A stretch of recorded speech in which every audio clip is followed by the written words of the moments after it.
திருமகள் TV பல்சுவைகள் படைக்கும் பாசறை.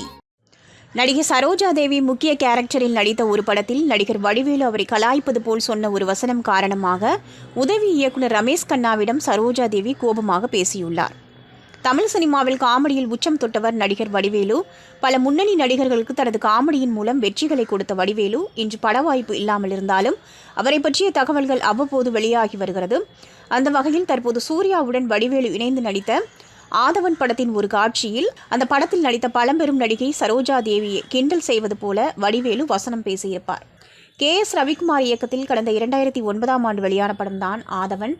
சூர்யா நயன்தாரா இணைந்து நடித்த இந்த படத்தில் மலையாள நடிகர் முரளி சூர்யாவின் அப்பா கேரக்டரில் நடித்திருந்தார். அதேபோல பழம்பெரும் நடிகை சரோஜா தேவி இந்த படத்தில் சூர்யாவின் பாட்டி கேரக்டரில் நடித்திருந்தார். வடிவேலு, ரமேஷ் கண்ணா, ஆனந்த் பாபு, மனோபாலா ஆகியோர் நடித்திருந்த இந்த படத்திற்கு ஹாரிஸ் ஜெயராஜ் இசையமைத்திருந்தார். படத்தில் பாடல்கள் நல்ல வரவேற்பை பெற்றிருந்தது. இப்படத்தின் ஒரு காட்சியில் ஒருவருக்கு சரோஜா தேவி பற்றிய விளக்கம் கொடுக்கும் நடிகர் வடிவேலு, மேலே போ, ஒரு அம்மா ஃபுல் மேக்கப்புடன் படுத்திருக்கும் என்று சொல்லுவார். இது ஸ்கிரிப்டில் இல்லாத வசனம். வடிவேலு தான் சொந்தமாக இந்த வசனத்தை பேசியுள்ளார்.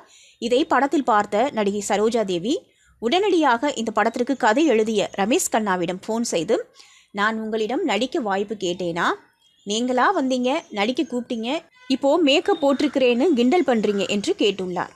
இதை கேட்டு அதிர்ச்சியான ரமேஷ் கண்ணா தெரியாமல் நடந்துவிட்டது என்று சொல்லி அவரை சமாளித்துள்ளார். இது குறித்து ரமேஷ் கண்ணாவே ஒரு பேட்டியில் கூறியுள்ளார்.